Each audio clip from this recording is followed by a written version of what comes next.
नमस्कार दोस्तों, स्वागत है आपका आज की एक और वीडियो के अंदर। जैसा कि आप जानते हैं कि हम लोग मार्च के महीने के लास्ट में आ चुके हैं और काफ़ी लोग टैक्स प्लानिंग के लिए, टैक्स सेविंग के लिए यहाँ वहाँ वीडियोस देख रहे हैं और सोच रहे हैं कि वो अपना पैसा कहाँ लगाएं, क्या पीपीएफ में लगाएं या सुकन्या में लगाएं या इंश्योरेंस पॉलिसीज वगैरह में लगाएं या तो म्यूचुअल फंड में लगाएं, कहाँ लगाएं उनको समझ नहीं आ रहा। वो डिसीजन लेने में कंफ्यूज हो रहे हैं कि उनको एक्चुअली में क्या करना चाहिए। अगर आप भी ऐसे कंफ्यूज हो रहे हैं या परेशान हो रहे हैं तो आज का वीडियो आपके लिए है। इस वीडियो को पूरा देखिएगा, आपके सारे डाउट्स क्लियर हो जाएंगे क्योंकि हम इस वीडियो में डाटा पॉइंट्स, डाटा के साथ बात करने वाले हैं। क्योंकि आपको मालूम है कि मैं अपने चैनल पे जो भी बात करता हूँ डाटा पॉइंट के साथ बात करता हूँ, डाटा शो करके बात करता हूँ।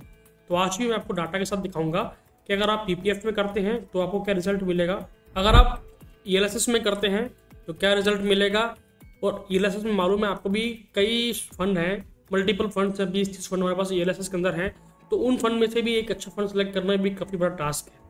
तो मैं इस वीडियो में किसी एक फंड को पिक करूंगा जिसने अच्छा परफॉर्म किया है पास्ट में, और उसको हम कंपेयर करेंगे पीपीएफ के साथ और निफ्टी के साथ। निफ्टी में तो अगर आप इन्वेस्टमेंट करते हैं तो आपके वहाँ पे टैक्स सेविंग नहीं होती है, लेकिन अगर हम मान लेते हैं कि हम भी अगर टैक्स सेविंग का ऑप्शन होता और हम निफ्टी में इन्वेस्ट करते तो हमारा क्या फ़ायदा हो रहा होता, या अगर हम पीपीएफ में करते तो क्या फ़ायदा हो रहा होता, या अगर हम इस फंड में कर रहे हैं तो हमारा क्या फ़ायदा हो रहा है। तीनों चीज़ें हम डिटेल में कवर करेंगे, पूरा रिटर्न के साथ कंपैरिजन करके कवर करेंगे। प्लस जो फंड है उस फंड का मैं फंडामेंटल भी आपको बताऊंगा कि वो फंड कौन सा होने वाला है, उसकी डिटेल्स क्या होने वाली है, उसकी पोर्टफोलियो एलोकेशन क्या होने वाली है। जैसा कि आप जानते हैं कि आजकल मार्केट में मिड कैप और स्मॉल कैप में काफ़ी हल्ला बजा हुआ है, उनकी वाट लगी हुई है। तो क्या इस फंड ने कितना परसेंटेज अपना स्मॉल कैप में लगाया है, कितना मिड कैप में लगाया है, अगर लगाने वाला है या नहीं है, क्या है, वो पूरा हम इस वीडियो में डिटेल में समझेंगे। तो चलिए वीडियो को स्टार्ट करते हैं। लेकिन अगर आप चैनल में पहली बार आए हैं तो प्लीज़ चैनल को सब्सक्राइब कीजिए। अगर वीडियो अच्छी लग रही है, इन्फॉर्मेटिव लग रही है तो प्लीज़ चैनल को सब्सक्राइब करके वीडियो को लाइक कीजिए और अपने फ्रेंड्स के साथ शेयर कीजिए जो टैक्स सेविंग के लिए उलझे हुए हैं, उनको समझ नहीं आ रहा कि टैक्स सेविंग कहाँ पे करनी चाहिए, कहाँ नहीं करनी चाहिए। और टैक्स सेविंग आपको हमेशा लीगल तरीके से करनी चाहिए जिससे आगे जाके आपको कभी कोई दिक्कत ना हो। चलिए स्क्रीन पे देखते हैं कि कौन सा फंड होने वाला है और क्या चीज़ होने वाली है। तो दोस्तों स्क्रीन आपको विजिबल होगी, मैंने शेयर किया तो। और यहाँ पे आप देख सकते हैं कि यहाँ पे हमने क्या किया है कि हम तीन चीज़ को कंपेयर करने वाले हैं, जैसा मैंने आपको बताया था, निफ्टी, ईएलएसएस और पीपीएफ, पब्लिक प्रोविडेंट फंड। इनमें से जो दो चीज़ हैं वो टैक्स सेविंग के लिए होती हैं। निफ्टी को हम एज अ रेफरेंस कह लीजिए या बेंचमार्क कह लीजिए, हम उसको कंपेयर कर रहे हैं क्योंकि कोई भी संदेह ना रहे कि निफ्टी में क्या इस फंड ने निफ्टी को बीट किया भी है या नहीं किया है। समथिंग जो भी लोगों के डाउट्स होते हैं तो डिटेल में हम देखने वाले हैं। तो अभी देखिए हमने क्या किया है कि मैंने यहाँ पे 2010 से डाटा एनालाइज किया है। मतलब मैं 2010 से हर साल 1.5 लाख रुपया टैक्स सेविंग के लिए इन्वेस्टमेंट कर रहा हूँ और 2023 तक, लास्ट फाइनेंशियल ईयर तक मैंने 2023 तक मैंने इन्वेस्टमेंट किया है। और उसी पीरियड में आपका जो पीपीएफ के जो रेट हैं वो भी काफ़ी चेंज हुए हैं, वो भी आपको दिखाऊंगा। जैसे आप स्क्रीन पर देख सकते हैं, विजिबल होगा आपको, और उससे कितना पैसा हमें बना है तो पूरा डिटेल में हम देखने वाले हैं इस वीडियो के अंदर।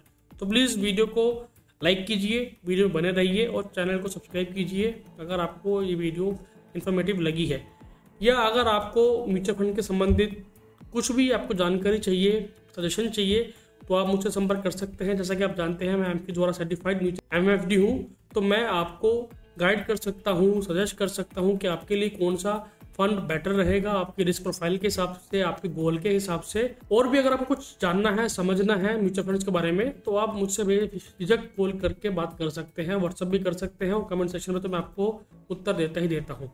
चलिए आगे बढ़ते हैं। तो अभी देखिए 2010 में मैंने 1.5 लाख रुपया इन्वेस्टमेंट कर दिया, ठीक है। उस टाइम पे पीपीएफ का जो रेट था 8% के आसपास का था। आप देख सकते हैं 1.5 लाख रुपए की वैल्यू थी वो हमारी, तो मैंने यहाँ पे डाल दिया। उसी टाइम पे जो निफ्टी का जो लेवल कह लीजिए, निफ्टी का जो लेवल था वो 5201 रुपये के आसपास का था, वहाँ पे मैंने 1.5 लाख रुपए की इन्वेस्टमेंट कर दी। फिर यहाँ पे जो मैंने फंड लिया है वो आईसीआईसीआई का ईएलएसएस टैक्स सेविंग फंड लिया है। ये कोई भी रिकमेंडेशन, एडवाइस नहीं होने वाली है। मैं सिर्फ आपको ये बताना चाह रहा हूँ कि अगर पीपीएफ के अलावा किसी ईएलएसएस में इन्वेस्टमेंट करते हैं तो आपको कितना रिटर्न मिलेगा। और एक और बात, ये क्योंकि टैक्स सेविंग का महीना चल रहा है, कुछ ही दिनों में हमारा फाइनेंशियल स्टार्ट हो जाएगा, तो मैं 4 से 5 वीडियो बनाऊंगा इसी सीरीज़ के ऊपर। मैं टैक्स सेविंग के कुछ अलग अलग फंड्स पिक करूंगा जो मेरे हिसाब से मुझे अच्छे लगते हैं, कोई भी रिकमेंडेशन एडवाइस नहीं है। तो उनको हम कंपेयर करेंगे पीपीएफ के साथ और निफ्टी के साथ, प्लस हम फंड का हम डिटेल में जानेंगे कि वो कौन सा फंड होने वाला है। अब ये देखिए आईसीआईसीआई का उस टाइम पे जो एनएवी था वो 122 रुपये के आस, उसके बदले हमें 1200 यूनिट कम से कम मिल गए और हमारी जो वैल्यू हुई है वो 1.5 लाख रुपए के आसपास हुई है। अब 2011 में क्या हुआ देखिए, जो पीपीएफ का जो रेट है वो 8.6% हो गया, रेट बढ़ गया, इंक्रीज हो गया। अब जिन लोगों ने यहाँ पे इन्वेस्टमेंट किया होगा वो बहुत खुश हो रहे होंगे, अरे भाई हमने तो पैसा डाला, अब पैसा हमारा बढ़ेगा क्योंकि पीपीएफ गवर्नमेंट ने पीपीएफ का रेट बढ़ा दिया है। कोई बात नहीं, आगे देखते हैं। निफ्टी 5200 से 6100 रुपये पे हो गया और हमारा जो एनएवी था वो 151 रुपये पे हो गया 122 रुपये के हिसाब से। तो फायदा तो यहाँ भी हुआ है। अगले साल देखते हैं पीपीएफ रेट और बढ़ गया, 8.8% हो गया। और लेकिन मार्केट जो है मार्केट करेक्ट कर गया, मार्केट गिर गया, 6100 का निफ्टी 4600 आ गया और मेरा 151 का एनएवी 115 रुपये पे आस, और जो हमारी मार्केट वैल्यू थी उस टाइम पे वो 4,05,000 रुपये के आसपास हो गई। अब ये देखिए हमने उस टाइम पे 4.5 लाख इन्वेस्ट कर दिया था, ये आप देख सकते हैं क्योंकि 3 बार हमने इन्वेस्ट किया है। 4.5 लाख का हमें सिर्फ 4,05,000 मिल रहे हैं, ऑलमोस्ट 45,000 रुपये का हमारा नुकसान हो गया है।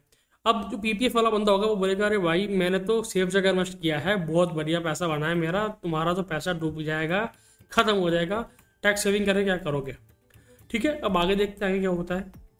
2014 में देखिए पीपीएफ का रेट जो 8.8 था वो 8.7 हो गया।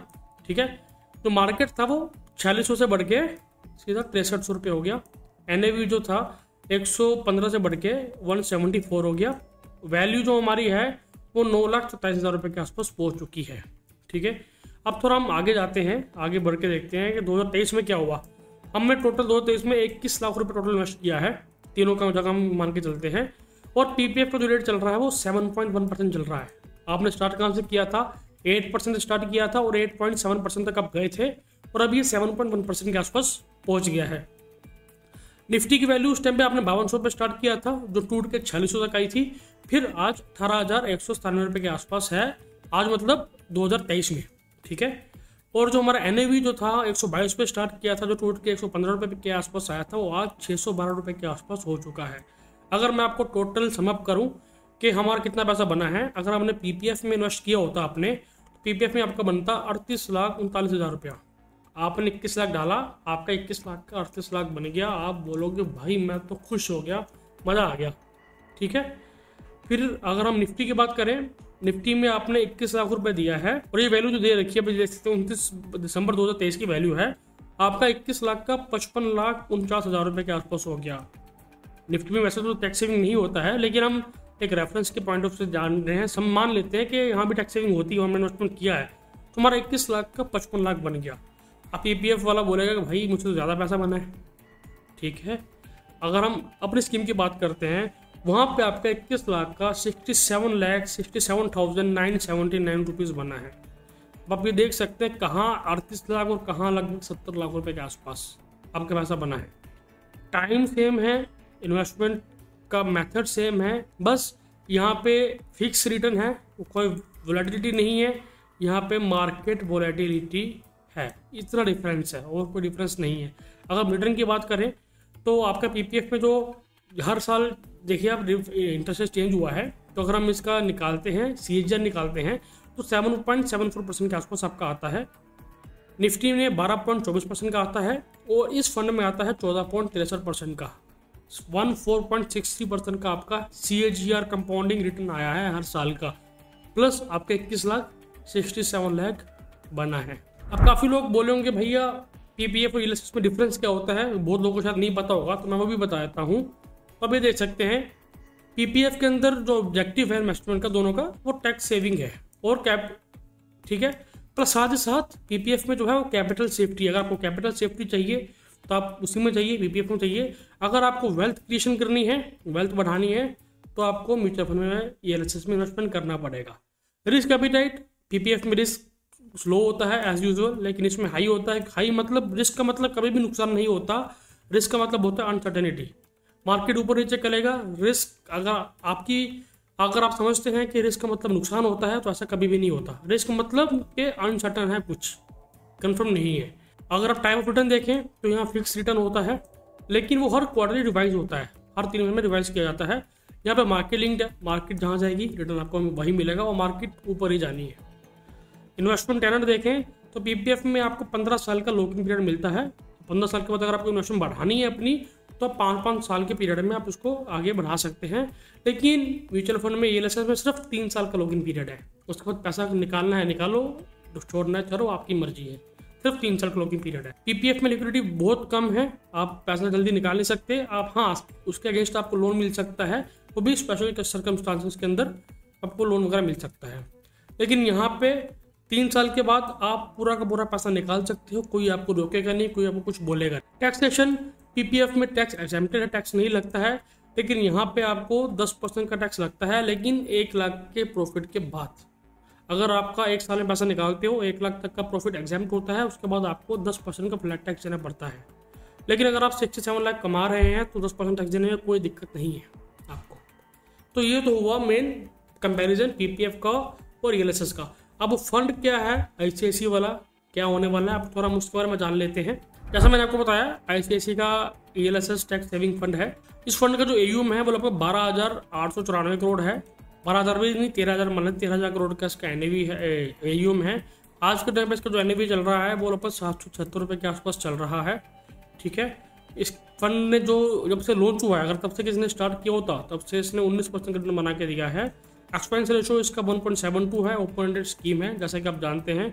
अगर आप इसका तो रिटर्न कंपैरिजन करें तो फंड का रिटर्न पिछले 1 महीने में नीचे गया है कि मार्केट नीचे गई है। लेकिन आप ये देखिए निफ्टी 500 इसका 1.5% नीचे गया है, वो एज ए ELSS कैटेगरी 0.2% नीचे गई है, लेकिन ये सिर्फ 0.7% नीचे गया है। मतलब कि अगर मार्केट गिरा है तो ये कम गिरा है। अब यहाँ पर देखिए 3 महीने में रिटर्न पॉजिटिव है, तो सबसे ज़्यादा रिटर्न इसका है, इसने बीट किया है 3 महीने के पीरियड में। अगर हम 5 साल की बात करें, 5 साल में इसने हल्का सा बीट नहीं किया है, स्लाइटली नीचे रहा है, लेकिन कैटेगरी एवरेज के आसपास ये फंड रहा है। और 10 साल में भी देखिए इसने ऑलमोस्ट कैटेगरी एवरेज के आसपास ये फंड रहा है। ये पूरा आप इसका चार्ट देख सकते हैं। अगर हम इसकी होल्डिंग देखें तो अभी देख सकते हैं कि टोटल टॉप 10 होल्डिंग इसकी ICICI में है, एयरटेल में है, HDFC, मारुति, डीमार्ट, रिलायंस, एक्सिस, इन्फोसिस एंड सन फार्मा के अंदर। और टॉप सेक्टर आप देख सकते हैं, यहाँ पे आपको स्क्रीन पे विजिबल होंगे कि कहाँ पे इसने इन्वेस्टमेंट किया हुआ है। ये कुछ बेसिक डिटेल्स थी। अगर हम इसकी देखें कि जो भी टोटल 12,800 करोड़ रुपए के आसपास है, उसका 95% इसने इक्विटी में इन्वेस्टमेंट करके रखा हुआ है और 4% इन्होंने कैश रखा हुआ है, आप देख सकते हैं। और अगर हम बात करें कि जो 95% है उसमें से कितना लार्ज कैप, मिड कैप और स्मॉल कैप में है, तो अभी स्क्रीन पे देख सकते हैं 70% इसका लार्ज कैप में मेजरली पैसा रखा हुआ है, 12% इनका स्मॉल मिड कैप में है और 12% के आसपास इनका स्मॉल कैप के अंदर पैसा इन्होंने रखा हुआ है। तो मतलब कि अगर जैसा कि आप जान रहे हैं कि अभी मिड कैप और स्मॉल कैप का हवा चल रहा है मार्केट में, शेयर्स नीचे आ रहे, टूट रहे हैं, लेकिन इस फंड ने बहुत ही कम पोर्शन अपना स्मॉल कैप और मिड कैप में दिया हुआ है। मेनली पैसा उन्होंने लार्ज कैप के अंदर ही लगाया हुआ है। तो ये थोड़ा फंड के बारे में था डिटेल। अगर आपको इन्वेस्टमेंट करना है तो अपने फाइनेंशियल एडवाइजर या MFD से बात करें, उसके बाद ही आप इन्वेस्टमेंट करें। अगर आपको इसके बारे में कुछ और जानना है, समझना है, तो आप मुझे संपर्क कर सकते हैं। नंबर स्क्रीन पर दिख रहा होगा।